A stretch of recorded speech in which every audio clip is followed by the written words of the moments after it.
नमस्ते बच्चों, कैसे हैं आप सब। आज हम छायावादी युग के गद्य साहित्य का अध्ययन करेंगे, उसमें भी नाटक, उपन्यास और कहानी से संबंधित प्रश्नों के माध्यम से।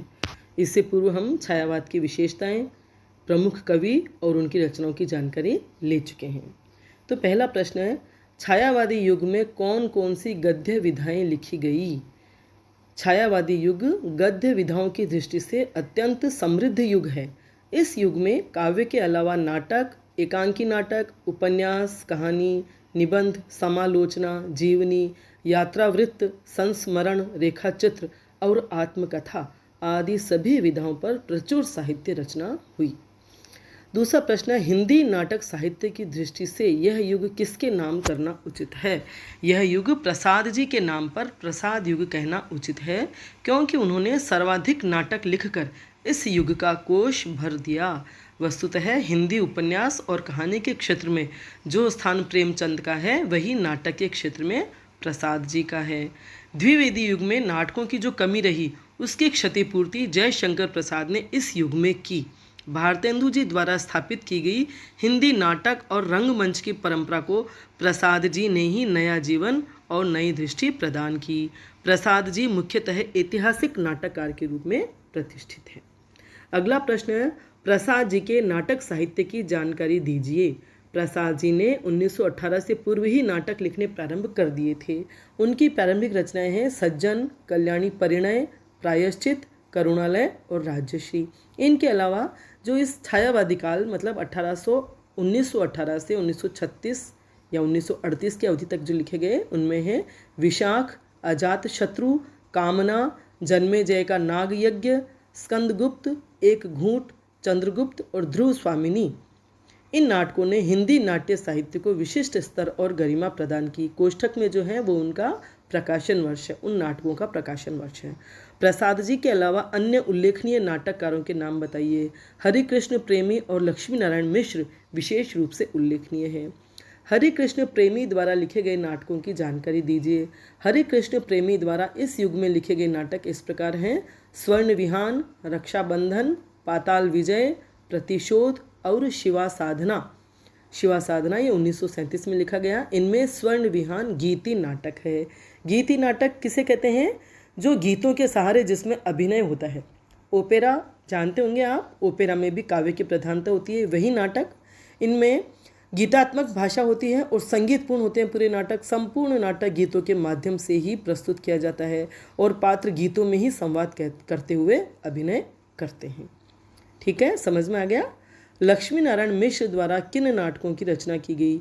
लक्ष्मी नारायण मिश्र द्वारा इस युग में निम्न नाटक लिखे गए: अशोक, सन्यासी, मुक्ति का रहस्य, राक्षस का मंदिर, राजयोग, सिंदूर की होली और आधी रात नाटकों की रचना की गई। एक बार मैं फिर कह दूं, हर शीर्षक के साथ जो कोष्टक में लिखा हुआ सन, वह उनका प्रकाशन वर्ष है।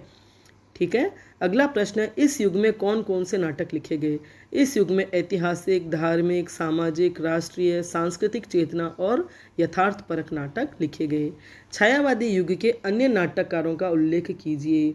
छायावादी युग के जो अन्य नाम हैं वे ये हैं: अंबिका दत्त त्रिपाठी, राम नरेश त्रिपाठी, रामचरित उपाध्याय, गंगा प्रसाद अरोड़ा, गौरी शंकर प्रसाद, परिपूर्णानंद, वियोगी हरि, गोकुल चंद्र वर्मा, कैलाश नाथ भटनागर, लक्ष्मी नारायण गर्ग, सेठ गोविंद दास और अयोध्या सिंह उपाध्याय हरिओत आदि के नाटक भी उल्लेखनीय हैं। एकांकी लेखकों के नाम और उनके लिखे एकांकी नाटकों की जानकारी दीजिए। एकांकी नाटकों का प्रचलन इसी युग में हुआ। महेश चंद्र प्रसाद के भारतेश्वर का संदेश, देवी प्रसाद गुप्त के उपाधि और व्याधि तथा रूप नारायण पांडेय का प्रायश्चित प्रहसन एकांकी नाटक उल्लेखनीय हैं। प्रसाद जी का एक घूंट जो एकांकी है, वह आधुनिक हिंदी का प्रथम एकांकी माना जाता है। एकांकी नाटक और नाटक में क्या अंतर है?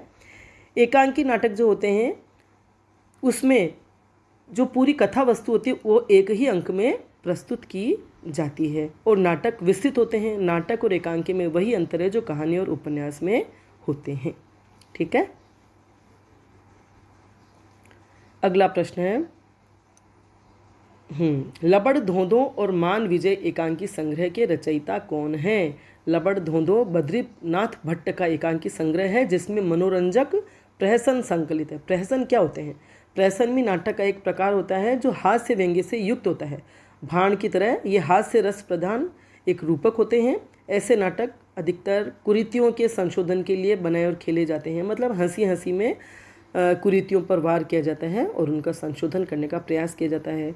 भारतेंदु जी हरिश्चंद्र द्वारा लिखा हुआ अंधेर नगरी चौपट राजा बहुत ही शानदार प्रहसन है, आपको ज़रूर पढ़ना चाहिए।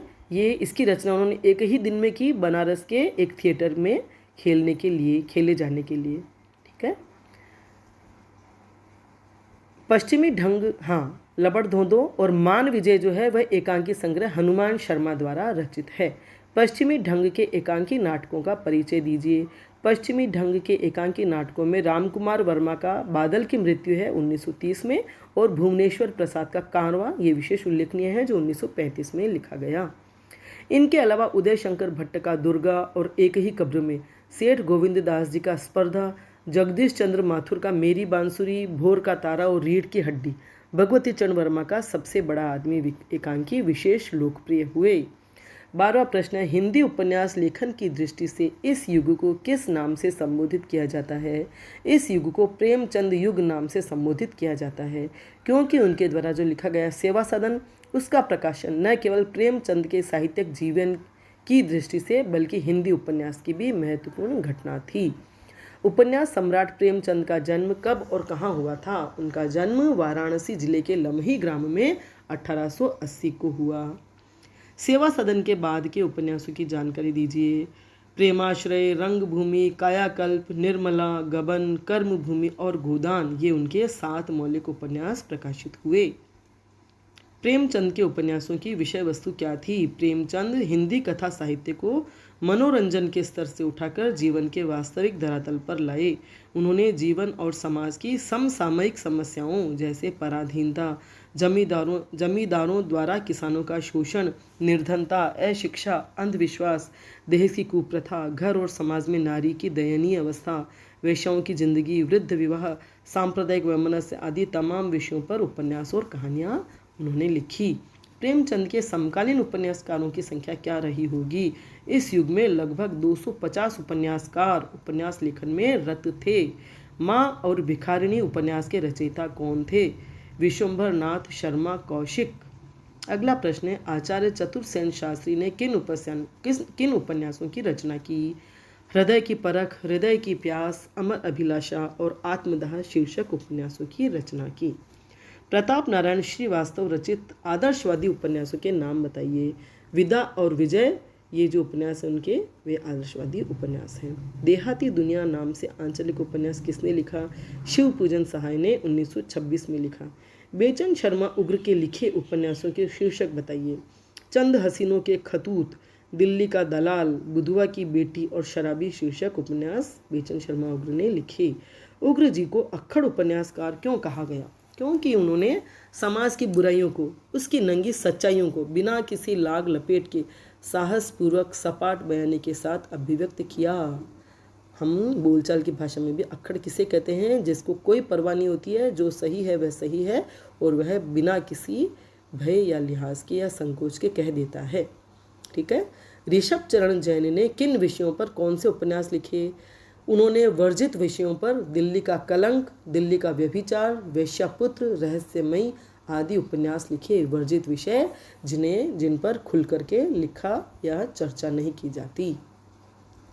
अनूप लाल मंडल के लिखे उपन्यासों की जानकारी दीजिए। उन्होंने पत्रात्मक प्रविधि में समाज की वेदी पर और रूपरेखा नामक उपन्यास लिखे।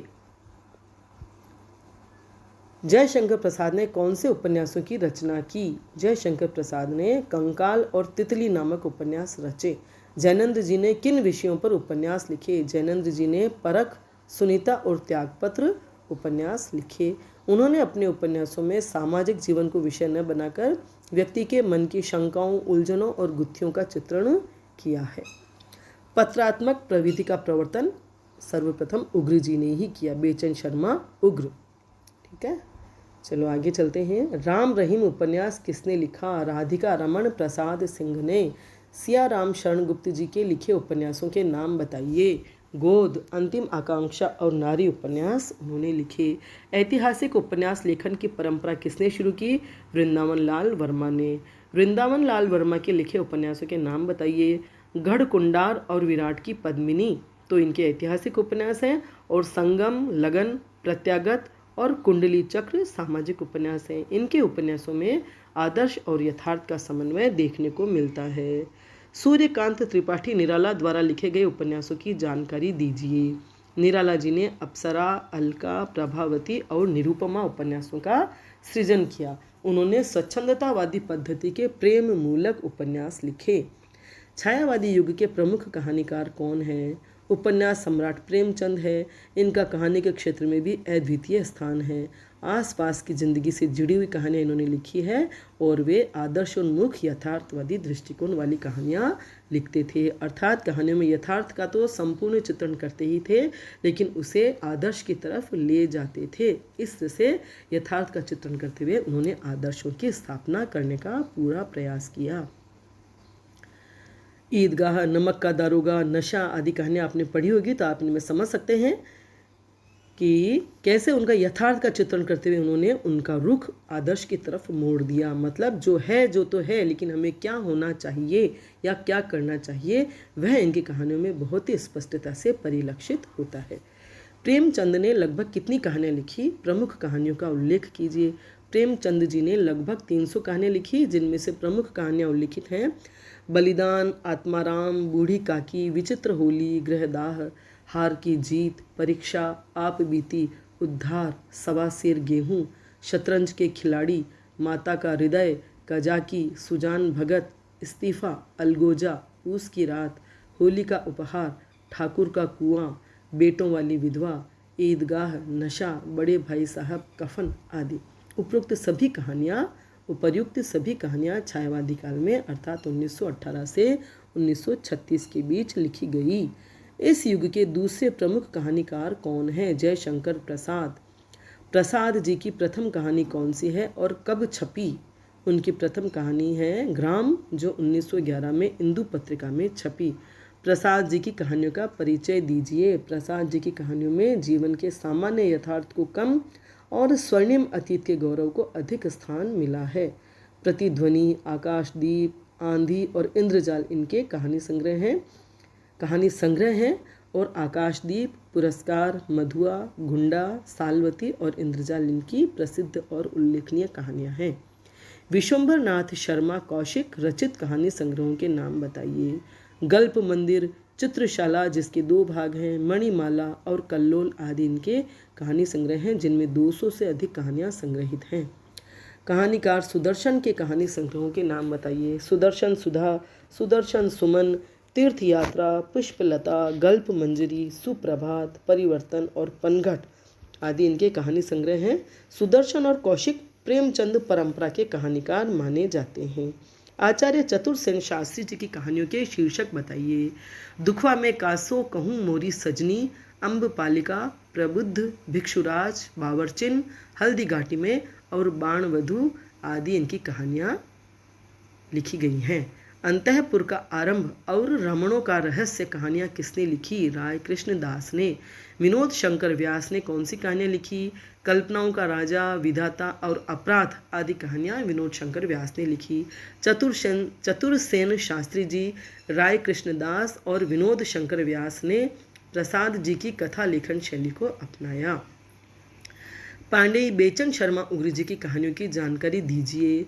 चिनगारियाँ, शैतान मंडली, इंद्रधनुष, बलात्कार, चॉकलेट, दोजख की आग, निर्लज्जा आदि इनके कहानी संग्रह हैं, और उग्र जी की कहानियों में सामाजिक विद्रूपताओं के प्रति आक्रोश उग्र रूप में मिलता है। जो सामाजिक विद्रूपताएं, विडंबनाएं, उन पर आक्रोश उग्र रूप में मिलता है। अतः इनकी कहानियों में भावुकता कम है। जैनेंद्र जी की कहानियों की शैली बताते हुए कहानियों के शीर्षक बताइए। प्रेमचंद के बाद हिंदी कहानी को नया आयाम देने वालों में जैनेंद्र प्रमुख हैं। इन्होंने प्रेमचंद के निकट रहने पर भी उनका अनुकरण नहीं किया, वरन अपने लिए नई दिशा खोजी। उन्होंने कहानी को घटना के स्तर से उठाकर चरित्र और मनोवैज्ञानिक सत्य पर लाने का प्रयास किया। उनकी हत्या, खेल, अपना अपना भाग्य, बाहुबली, वातायन, नीलम देश की राजकन्या, दो चिड़िया, ध्रुव यात्रा, पाजेब और एक दिन आदि इनकी प्रसिद्ध कहानियाँ हैं। त्रिपथगा कहानी संग्रह के कहानीकार कौन है? अज्ञेय। अज्ञेय जी की कहानियों की जानकारी देते हुए उनकी विषय वस्तु पर भी प्रकाश डालिए। अज्ञेय जी की कहानियों के पात्र बहिर्मुखी हैं जो समाज और आसपास की परिस्थितियों से जूझने के लिए सदैव प्रस्तुत रहते हैं। भारतीय समाज की रूढ़िप्रियता, शोषण और वर्तमान विश्व में व्याप्त संघर्ष आदि को लेकर उन्होंने अनेक कहानियाँ लिखी हैं। कड़ियाँ, अमर वल्लरी, मैना, सिग्नलर, रेल की सीटी, रोज़ और हरसिंगार आदि उनकी प्रसिद्ध कहानियाँ हैं। इस युग के अन्य कहानीकारों के नाम बताइए। राधिका रमण प्रसाद सिंह, भगवती प्रसाद वाजपेयी, निराला, पंत, राहुल सांकृत्यायन, सुभद्रा कुमारी चौहान, शिवरानी देवी, उषा देवी मित्रा, चंद्रगुप्त विद्यालंकार, विष्णु प्रभाकर आदि उल्लेखनीय कहानीकार हैं। गांधी टोपी कहानी संग्रह के रचयिता कौन है? राधिका रमण प्रसाद सिंह। राधिका रमण प्रसाद सिंह ने कौन सी कहानी लिखकर प्रसिद्धि प्राप्त की? कानों में कंगना कहानी लिखकर उन्होंने प्रसिद्धि प्राप्त की। भगवती प्रसाद वाजपेयी रचित कहानियों का विवरण दीजिए। भगवती प्रसाद वाजपेयी की मधुपर्क, दीपमालिका, हिलोर, मिठाई वाला, हृदगति, तारा, स्वप्नमयी और शबनम आदि प्रसिद्ध कहानियाँ हैं। भगवती चरण वर्मा की कहानियाँ किस संग्रह में संकलित है? इंस्टॉलमेंट संग्रह में संग्रहित है। निराला जी की लिखी कहानियों के नाम बताइए। निराला जी ने श्रीमती गजानंद शास्त्रिणी, पद्मा और लिली कहानियाँ लिखी। पान वाला कहानी किसने लिखी? सुमित्रानंदन पंत ने। राहुल सांकृत्यायन के कहानी संग्रह का नाम बताइए। सतमी के बच्चे, जो 1935 में प्रकाशित हुआ। सुभद्रा कुमारी चौहान के कहानी संग्रहों के नाम बताइए। बिखरे मोती और उन्मादिनी इनकी कहानी संग्रह हैं और इनकी कहानियाँ सामाजिक पारिवारिक जीवन के व्यवहारिक चित्रण के लिए प्रसिद्ध हैं। कौमुदी कहानी संग्रह किसने लिखा? शिवरानी देवी ने, जो प्रेमचंद की पत्नी है। उषा देवी मित्रा की कहानियों की जानकारी दीजिए। उषा देवी मित्रा की भावुकता भरी कहानियाँ 1933 के आसपास प्रकाशित हुई। उनमें पीऊ कहाँ, मूर्त मृदंग, गोधूली, देवदासी, मन का मोह आदि प्रमुख हैं। चंद्रगुप्त विद्यालंकार की कहानियों के शीर्षक बताइए। गोरा, बचपन, संदेह, आंसू, शराबी, भय का राज्य, पगली, ताड़ का पत्ता और मास्टर जी उनकी उल्लेखनीय कहानियाँ हैं। तो आज की वीडियो में हमने नाटक, उपन्यास और कहानियों के बारे में विस्तृत जानकारी प्राप्त की। वीडियो आपको पसंद आया हो तो लाइक करें, अपने मित्रों के साथ शेयर करें और मेरे चैनल को सब्सक्राइब करें। बेल आइकन भी अवश्य टच करें ताकि मेरे आने वाली वीडियो की सूचना आपको तत्काल मिल जाएगी। धन्यवाद।